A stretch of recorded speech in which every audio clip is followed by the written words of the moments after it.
আচ্ছা, এখন এই অংশ থেকে আগে বলো তোমাদের কোনো কোশ্চেন আছে কিনা, বুঝো নাই এরকম কোনো কিছু, কোনো পয়েন্ট আছে কিনা?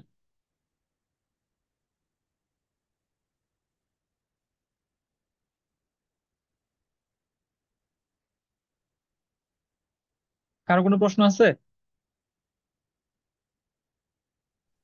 না স্যার। সবই বুঝতে পারছো? পড়াগুলা কিন্তু কমপ্লিট করবা, যা পড়ানো হচ্ছে এগুলা রেখে দিবা না। মানে আমার সাথে সাথে তোমাদের পড়াগুলো কমপ্লিট করে যাইতে হবে। যদি যেতে পারো তাহলে তোমার সিলেবাসও যেমন টাইমলি কমপ্লিট হবে, প্রিপারেশনটা ইনশাল্লাহ অনেক স্ট্রং প্রিপারেশন হবে। আচ্ছা, এখন আসো জ্ঞানমূলক প্রশ্ন। আমাদের এই বলবিদ্যার যে অধ্যায়টা, অষ্টম অধ্যায় থেকে জ্ঞানমূলকের যে প্রশ্নগুলো আসে এটার একটা বড় অংশ, 70% বলতে পারো, এই কনসেপ্ট থেকে আসে, মানে যেটুকু আমরা আজকে পড়লাম এখান থেকে। তো আমি যে হ্যান্ড নোটটা তোমাদের প্রোভাইড করছি এখানে বোর্ডে আসা যে প্রশ্নগুলো আছে এইগুলা ধারাবাহিকভাবে মোটামুটি ভাবে যতটা সুন্দরভাবে বিন্যস্ত করা যায় অ্যান্সার সহ আমি দিয়ে দিছি। তো এইখানে হোপফুলি আমাদের জ্ঞানমূলক প্রশ্ন আছে 26টা। 26টা প্রশ্ন আছে, ভয় পাওয়ার কিছু নাই যে একটা কনসেপ্ট থেকে 26টা তাহলে এরকম কতগুলো হয়ে যাবে, না এত বেশি হবে না। ওই যেটা বললাম যে 70 থেকে 80% হচ্ছে এই কনসেপ্ট থেকে থাকে প্রশ্নগুলা। এর বাইরে গিয়ে দেখা যাবে হয়তো তোমার 10-15টা হয়তো জ্ঞানমূলক প্রশ্ন করা লাগতে পারে, এর মধ্যে আবার সিমিলারিটিস আছে। তো আমি হলো প্রশ্নগুলো তোমাদের একটু বুঝাই দিচ্ছি যেহেতু অ্যান্সার সহ আছে। তোমরা পড়তে গিয়েও যদি কোনো সমস্যা হয় পরে আমাকে আবার জানাবা। প্রথম দিকে যেগুলো দেওয়া হয়েছে এগুলো হলো সরাসরি ফর্মুলা, যেমন ধরো তোমাকে বলছে 4 নিউটন আর 3 নিউটন মানে দুইটা বল পরস্পর 120 ডিগ্রি কোণে আছে, তাদের লব্ধি নির্ণয় করো। কুমিল্লা বোর্ড 2023 আসছিল প্রশ্নটা। তাহলে এখানে তোমার দুইটা বলের মানও দেওয়া আছে, তাদের মধ্যবর্তী কোণও দেওয়া আছে।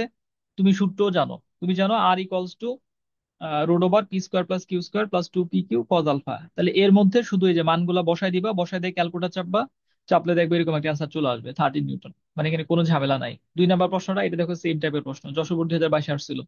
তোমার বল দেওয়া আছে 5 নিউটন, 12 নিউটন, কোণ দেওয়া আছে 45 ডিগ্রি। তুমি ফর্মুলা জানো, দেওয়া আছে যে জিনিসগুলো লিখে তারপর মান বসাই দিলে অ্যান্সার চলে আসবে। তো এখানে আমার মনে হয় না আর কোনো এক্সপ্লেনেশন দরকার আছে। 3 নাম্বার, সেম প্রশ্ন, সেম প্যাটার্নে, ঢাকা বোর্ড 2019 আসছে। 8 নিউটন আর 6 নিউটন দুইটা বল, মধ্যবর্তী কোণ হচ্ছে 120 ডিগ্রি, লব্ধি বের করতে হবে। তাহলে ফর্মুলার মধ্যে মান বসাবা, অ্যান্সার পেয়ে যাবা। তো এরকম 26টা হইলেও দেখবা যে সিমিলার টাইপের অনেকগুলো প্রশ্ন আছে। তারপর যশোর বোর্ড 2021 আসছে, 4 নিউটন 3 নিউটন মানে দুইটা বল 90 ডিগ্রি কোণে ক্রিয়া করে, তাদের লব্ধির মান কত? তাহলে মান বসায় দেওয়া হয়েছে, কস 90 ডিগ্রি মান 0, এখান থেকে আসছে 5। আচ্ছা, এরপরে 5 নাম্বার প্রশ্নটা, এটা রাজশাহী বোর্ড 2021 প্রশ্ন। একটা বিন্দুতে 120 ডিগ্রি কোণে ক্রিয়ারত দুইটি সমান বলের লব্ধির মান নির্ণয় করো। তাহলে এখানেও আমাদের ফর্মুলাটা সেম, আর equals to root over P square plus Q square plus 2 P Q cos alpha. সমান বল হওয়াতে ওইখানে আমাদের কিউ এর পরিবর্তে আমরা পি বসাই দিচ্ছি। তাহলে এই জায়গা থেকে যা আসবে ওইটা তোমার অ্যান্সার হবে। কোণের মান দেওয়া আছে 120 ডিগ্রি, তাহলে 2 p square plus 2 p square cos 120 degree, cos 120 degree মান বসাই দিবা। মান বসাই দিলে -হাফ। তাহলে এখান থেকে তোমার আসবে 2 2 কাটা যাবে, 2 p square minus P square, শুধু পি স্কোয়ার শুধু পি। তাহলে লব্ধির মান হচ্ছে বলের সমান। আচ্ছা, এরপর 6 নাম্বার, কোন বিন্দুতে এফ মানের দুটি সমান বল পরস্পর 120 ডিগ্রি ক্রিয়ারত হলে লব্ধির মান ও দিক নির্ণয় করো। একই প্রশ্ন। আহ দিনাজপুর বোর্ড 2021 আসছে এটা।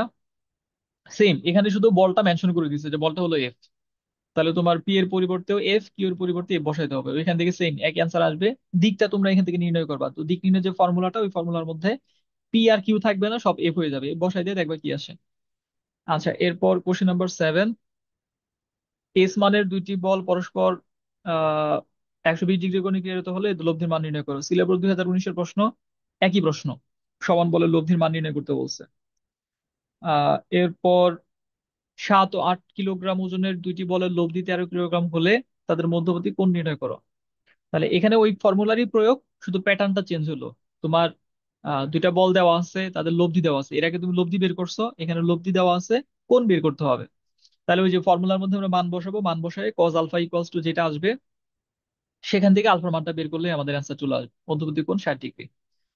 তারপরে দুটি সমান বলের লব্ধির বর্গ বল দুইটির গুণফুলের 3 গুণের সমান হলে বল দুটির মধ্যবর্তী কোণ নির্ণয় করো।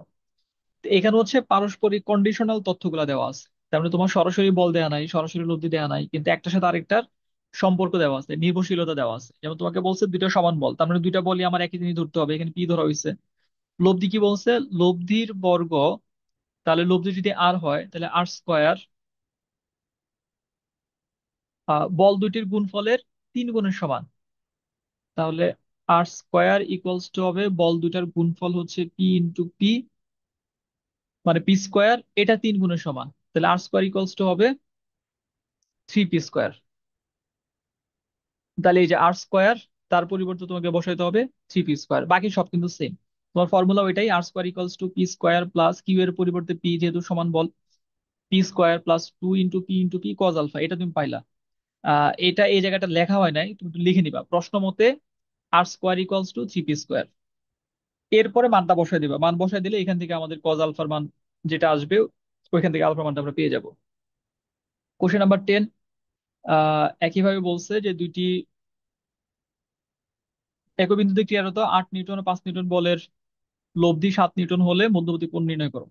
তো তোমরা এইভাবে এখানে যতগুলো আছে, যেহেতু সিমিলার টাইপের প্রশ্ন বেশি, এখানে আমি আর সময় না নেই, অ্যান্সার সহ আমি দিয়ে দিচ্ছি। এই সবগুলা তোমরা দেখবা 26টা প্রশ্নের মধ্যে হোপফুলি 1-2টা প্রশ্ন সমস্যা হলেও হতে পারে, তাছাড়া বাকিগুলোর মধ্যে কোনো সমস্যা হওয়ার কথা না।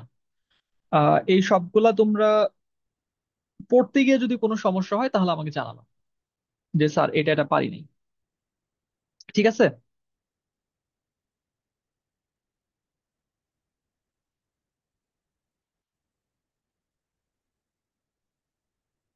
আচ্ছা এখন বলো তোমরা প্রবলেম আজকে আরো সলভ করবো কিনা, মানে 4 মার্কসের জন্য যে অঙ্কগুলো আসে, ক নাম্বার গ নাম্বারের জন্য যে বড় বড় যে অঙ্কগুলো, এগুলাতে আমরা যাবো নাকি তোমরা এই পর্যন্ত আগে কমপ্লিট করবা তারপরে যাবো?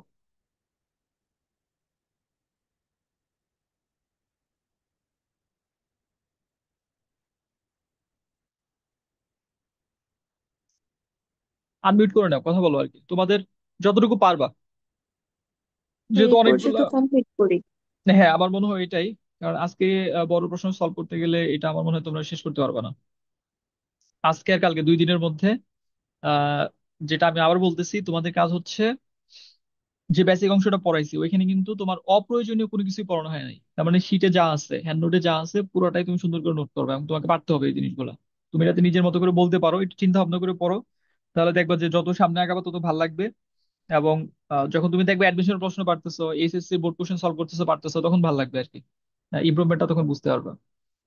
আর এটা তোমরা করবা আজকে আর কালকে 2 দিনের মধ্যেই। আর তারপরের দিন যখন আমরা যাব তখন আমরা এই যে এই নিয়মের বা এই টাইপের খ এবং গ নাম্বারের জন্য বা 4 মার্কসের জন্য যে অঙ্কগুলো আসে ওই অঙ্কগুলো আমরা দেখবো, খুব বেশি নাই এই নিয়মের মধ্যে, জ্ঞানমূলক প্রশ্ন থাকে বেশি।